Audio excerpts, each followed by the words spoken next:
പ്രധാനമന്ത്രി നരേന്ദ്രമോദി എപ്പോഴും കെ സുരേന്ദ്രനെ വിളിക്കാറുള്ളത് ബഡാ ഫൈറ്റർ എന്നാണ്.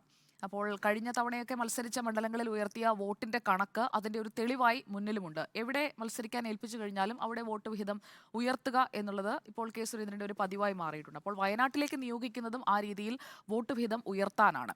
പിന്നെ അടച്ച് ആക്ഷേപിക്കുന്ന ആ ഒരു രീതി ശരിയല്ല എന്നുള്ളതാണ് എൻ്റെ അഭിപ്രായം. എന്തായാലും വയനാടുമായി ബന്ധമില്ലാത്തയാളോ അല്ലെങ്കിൽ വയനാട്ടിലേക്ക് ഇത് നടാടെ വന്നിറങ്ങുന്ന ആളോ അല്ല കെ സുരേന്ദ്രൻ എന്നുള്ളതും എടുത്തു പറയേണ്ട കാര്യമാണ്. കാരണം യുവമോർച്ച പ്രസിഡന്റായിട്ട് വയനാട്ടിൽ നിന്നാണ്, ജില്ലാ പ്രസിഡന്റായി വയനാട്ടിൽ നിന്നാണ് ആ ഒരു സംഘടനാ ചുമതലകളിലെ പ്രധാനപ്പെട്ട ഒരു സ്ഥാനത്തിലേക്ക് സുരേന്ദ്രൻ എത്തുന്നത് വയനാട്ടിൽ നിന്നാണ്. 10 വർഷത്തോളം വയനാട്ടിൽ താമസിച്ചിട്ടുമുണ്ട് സുരേന്ദ്രൻ. രാഹുൽ ഗാന്ധി എത്ര കാലം വയനാട് MP ആയി കഴിഞ്ഞ 5 വർഷത്തിനിടയിൽ എത്ര കാലം എത്ര തവണ അവിടെ വന്നുപോയി എന്നുള്ളത് വയനാട്ടുകാർക്കറിയാം. നമ്മൾക്ക് അത്ര കൃത്യമായി കണക്കറിയില്ലെങ്കിലും എത്ര സമയമുണ്ടായിരുന്നു. താങ്ക്സ് ഗിവിങ്ങിനായി 2019 ജൂണിൽ വന്ന 3 ദിവസം മുതൽ ഇങ്ങോട്ടുള്ള കണക്കെടുത്ത് നോക്കിക്കഴിഞ്ഞാൽ ഒരു 2 മാസമെങ്കിലും ഈ 5 വർഷത്തിനിടയിൽ തികച്ച് രാഹുൽ ഗാന്ധി വയനാട്ടിൽ ഉണ്ടായിരുന്നോ എന്നുള്ളതാണ് എനിക്ക് എൻ്റെ സഹപ്രവർത്തകരോട് ചോദിക്കാനായിട്ടുള്ള പ്രധാനപ്പെട്ട കാര്യം. അമേഠിയിൽ 2019 സംഭവിച്ചത് വയനാട്ടിൽ ആവർത്തിക്കും എന്ന് പറയാനുള്ള ഒരു ഘട്ടമൊന്നും ആയിട്ടില്ല. കാരണം 2014 സ്മൃതി ഇറാനി തോറ്റിട്ടാണ് 2019 ജയിച്ചത്. 5 വർഷത്തെ കൃത്യമായ പ്രവർത്തനം അവിടെ ഉണ്ടായിരുന്നു. സമാനമായ ഒരു ദൗത്യമാണോ കെ സുരേന്ദ്രനെ ഇപ്പോൾ BJP-യുടെ ദേശീയ നേതൃത്വം ഏൽപ്പിച്ചിരിക്കുന്നത് എന്നുള്ളത് വ്യക്തമല്ല. എന്തായാലും ഏറ്റവും നല്ല സ്ഥാനാർത്ഥി തന്നെ ഇറങ്ങണം. വയനാടെന്നല്ല ഒരു മണ്ഡലവും അപ്രധാനമല്ല എന്നുള്ള ഒരു തീരുമാനത്തിലേക്ക് ദേശീയ നേതൃത്വം എത്തിയതിൻ്റെ ഒരു അടിസ്ഥാനത്തിൽ കൂടിയാണ് കെ സുരേന്ദ്രനെ അവിടെ മത്സരിക്കാനായി നിയോഗിച്ചത്. നേരത്തെ നമ്മളൊക്കെ റിപ്പോർട്ട് ചെയ്തതാണ് കെ സുരേന്ദ്രൻ ഇത്തവണ മത്സരിക്കുന്നില്ല, PK കൃഷ്ണദാസ് മത്സരിക്കുന്നില്ല, രണ്ടുപേരും തെരഞ്ഞെടുപ്പ് ഏകോപനമായിരിക്കും ഇത്തവണ നടത്തുക എന്ന്. പക്ഷേ അതിൽ നിന്ന് വയനാട്ടിലേക്ക് സ്ഥാനാർത്ഥിയായി കെ സുരേന്ദ്രൻ വരണം എന്ന തീരുമാനമെടുക്കാൻ നരേന്ദ്രമോദിയും അതുപോലെ തന്നെ JP നദ്ദയും അമിത്ഷായും തീരുമാനിച്ചിട്ടുണ്ട് എങ്കിൽ, അല്ലെങ്കിൽ ആ ഒരു ഫൈനൽ ഡിസിഷനിലേക്ക് എത്തിയെങ്കിൽ അത് ചില കണക്കുകൂട്ടലുകളുടെ അടിസ്ഥാനത്തിൽ കൂടിയായിരിക്കും. പ്രധാനമായും ഉയർത്താൻ പോകുന്ന കാര്യം ഇന്ത്യ മുന്നണിയിലെ ദേശീയ മുഖങ്ങൾ പരസ്പരം മത്സരിക്കുന്നു. അതായത് ഇന്ത്യ മുന്നണിയുടെ ഒരു സൗഹൃദ മത്സരമാണല്ലോ വയനാട്ടിൽ നടക്കുന്നത്, ആനി രാജ വേഴ്സസ് രാഹുൽ ഗാന്ധി. അപ്പോൾ മറുഭാഗത്ത് ആര് വന്നാലും ഇന്ത്യ മുന്നണിയുടെ ഒരു സൗഹൃദ മത്സരത്തിൽ അവർ രാഹുൽ ഗാന്ധി ജയിക്കുന്നു പോകുന്നു. അങ്ങനെയല്ല, എതിർ സ്ഥാനാർത്ഥി വേണമെന്നുണ്ടെങ്കിൽ NDAക്ക് ശക്തമായ ഒരു മുഖം വേണം. ആ ശക്തമായ മുഖം എന്ന നിലയിലാണ് BJP-യുടെ സംസ്ഥാന പ്രസിഡന്റിനെ തന്നെ അവിടെ രംഗത്തിറക്കിയിരിക്കുന്നത്. 5 വർഷം ഒരു മണ്ഡലത്തിൽ ഇരിക്കുന്നയാളെ സാധാരണഗതിയിൽ നമ്മൾ സിറ്റിംഗ് MP എന്നാണ് പറയുന്നത്.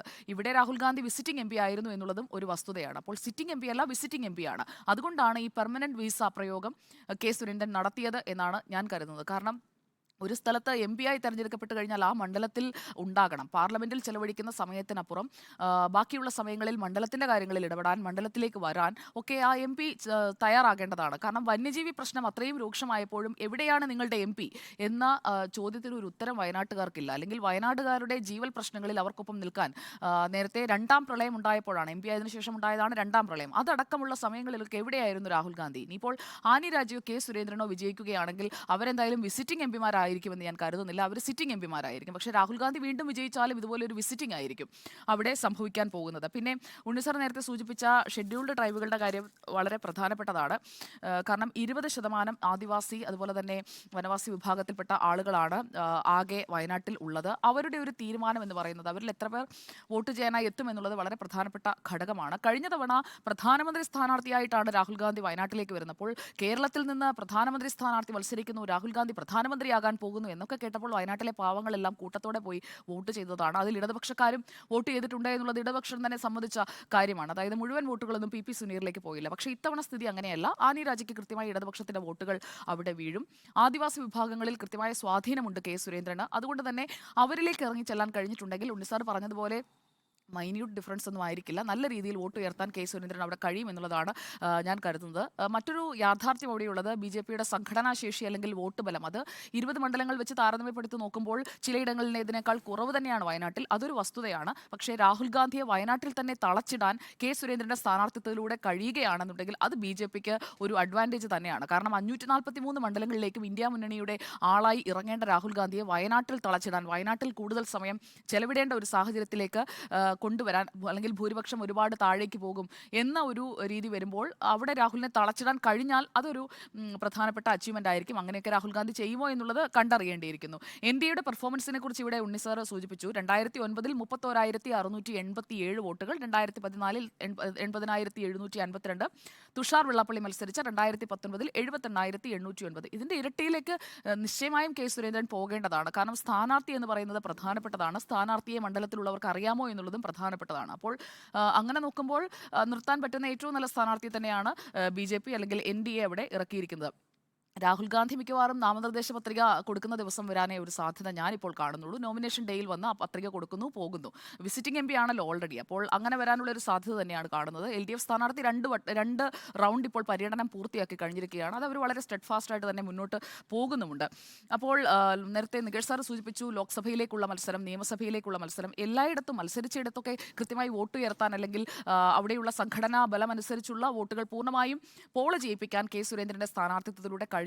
അതാണ് മറ്റ് നേതാക്കളിൽ നിന്നും കെ സുരേന്ദ്രൻ വ്യത്യസ്തനായി നിൽക്കുന്നതും. ഇപ്പോൾ പാർട്ടി നിർദ്ദേശം അനുസരിക്കുകയാണ്. മത്സരിക്കണമെന്ന് താൻ ആഗ്രഹിച്ചിരുന്നില്ല എന്നുള്ളത് തന്നെയാണ് കെ സുരേന്ദ്രൻ പല അഭിമുഖങ്ങളിലും പറഞ്ഞതായി കേട്ടത്. അപ്പോൾ നല്ല മത്സരം എല്ലാ മണ്ഡലങ്ങളിലും കാഴ്ചവെക്കണമെന്നുള്ള പാർട്ടി നിർദ്ദേശത്തിന്റെ ഭാഗമായി വയനാട്ടിൽ ഏൽപ്പിച്ച ദൗത്യം ഏറ്റെടുക്കുന്നു എന്ന് പറയുന്നതിനോടൊപ്പം തന്നെ മറ്റൊരു കാര്യം കൂടിയുണ്ട്. ഇപ്പോൾ കേരളത്തിൽ മാത്രമല്ല, തമിഴ്നാട്ടിൽ സംസ്ഥാന അധ്യക്ഷൻ മത്സരിക്കുന്നുണ്ട്, തെലങ്കാനയിൽ സംസ്ഥാന അധ്യക്ഷൻ മത്സരിക്കുന്നുണ്ട്, ആന്ധ്രാപ്രദേശിൽ സംസ്ഥാന അധ്യക്ഷൻ മത്സരിക്കുന്നുണ്ട്. അപ്പോൾ ഇനിയുള്ള ഒരു മാസക്കാലം കെ സുരേന്ദ്രൻ ഇതൊരു വലിയ വെല്ലുവിളിയാണ്. കാരണം പാർട്ടി സംസ്ഥാന അധ്യക്ഷൻ എന്ന നിലയിൽ 20 മണ്ഡലങ്ങളിലും ഓടിയെത്തണം. ഒപ്പം താൻ മത്സരിക്കുന്ന മണ്ഡലത്തിൽ കൂടുതൽ സമയം ചെലവഴിക്കുകയും വേണം. അപ്പോൾ കുറച്ചുകൂടി ഒരു ഹെക്ടിക് ആയിട്ടുള്ള ഒരു ഇലക്ഷൻ ക്യാമ്പയിനിങ് ഷെഡ്യൂളിലേക്ക് കെ സുരേന്ദ്രൻ എന്ന നേതാവ് നീങ്ങുകയാണ്. രാഹുൽ ഗാന്ധി വയനാട്ടിലെ ജനങ്ങൾക്ക് വേണ്ടി എന്ത് ചെയ്തു? ഒന്നാമത്തെ ചോദ്യം അതായിരിക്കും. രണ്ടാമത്തേത്, അദ്ദേഹത്തിൻ്റെതായ ഏതെങ്കിലും പദ്ധതികൾ, MP ലാഡ്സിനപ്പുറം ഏതെങ്കിലും പദ്ധതികൾ അവിടെ കൊണ്ടുവന്നോ?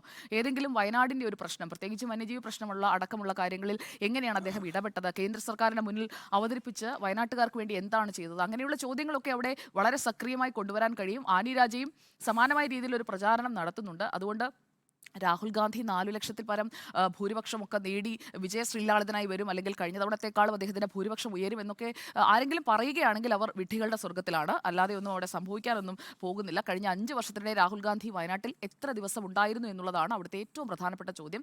വയനാട്ടുകാർക്ക് വേണ്ടത് 2019 ആകെ പോൾ ചെയ്തതിന്റെ 64.8% വോട്ട് കൊടുത്തതാണ് അവർ രാഹുൽ ഗാന്ധിക്ക്. അങ്ങനെ കൊടുത്ത രാഹുൽ ഗാന്ധി എന്താണ് അവിടെ ചെയ്തത്? ആ ചോദ്യത്തിന് രാഹുൽ ഗാന്ധി മറുപടി പറഞ്ഞേ പറ്റുള്ളൂ. കാരണം രാഹുൽ ഗാന്ധി തന്നെ അദ്ദേഹത്തിന്റെ സൈറ്റിൽ വയനാടിനെ കുറിച്ച് ഇട്ടിരിക്കുന്നത് home to the largest population of scheduled tribes in Kerala. ആ ഷെഡ്യൂൾഡ് ട്രൈബ്സിന് വേണ്ടി രാഹുൽ ഗാന്ധി എന്ന MP എന്താണ് ഇക്കഴിഞ്ഞ 5 വർഷം കൊണ്ട് ചെയ്തത്? അവരുടെ ജീവിതത്തിൽ എന്ത് മാറ്റമാണ് കൊണ്ടുവന്നത്? ചോദ്യം സിമ്പിളാണ്. അതിനുള്ള ഉത്തരം പറയേണ്ടത് രാഹുൽ ഗാന്ധി എന്ന് പറയുന്ന MP ആണ്. അപ്പോൾ രാഹുൽ ഗാന്ധിക്ക് യാത്രയയപ്പും മോദിക്ക് വരവേൽപ്പും നൽകാൻ വയനാട് ഒരുങ്ങിക്കഴിഞ്ഞു എന്നാണ് കെ സുരേന്ദ്രൻ അല്പസമയം മുൻപ് ഒരു അഭിമുഖത്തിന്റെ തുടക്കത്തിൽ ആമുഖമായി പറയുന്നത് കേട്ടത്. അങ്ങനെയൊക്കെ സംഭവിക്കുമോ എന്നുള്ളത് അത് ജൂൺ 4 വോട്ടെടുമ്പോഴേ അറിയാൻ കഴിയൂ. പക്ഷേ വോട്ട് ഉയർത്തുമെന്നുള്ളത് ഉറപ്പാണ്. അങ്ങനെയുള്ള ഒരു ബഡാ ഫൈറ്ററായി ഇതിനകം പല മണ്ഡലങ്ങളിലും നിർത്തിയപ്പോഴൊക്കെ പെർഫോമൻസ് കാഴ്ചവെച്ചിട്ടുള്ള ആളെന്ന നിലയിൽ കെ സുരേന്ദ്രന്റെ സ്ഥാനാർത്ഥിത്വത്തെ ഞാൻ നിസ്സാരവൽക്കരിക്കുന്നില്ല, നിങ്ങളൊക്കെ ചെയ്തതുപോലെ.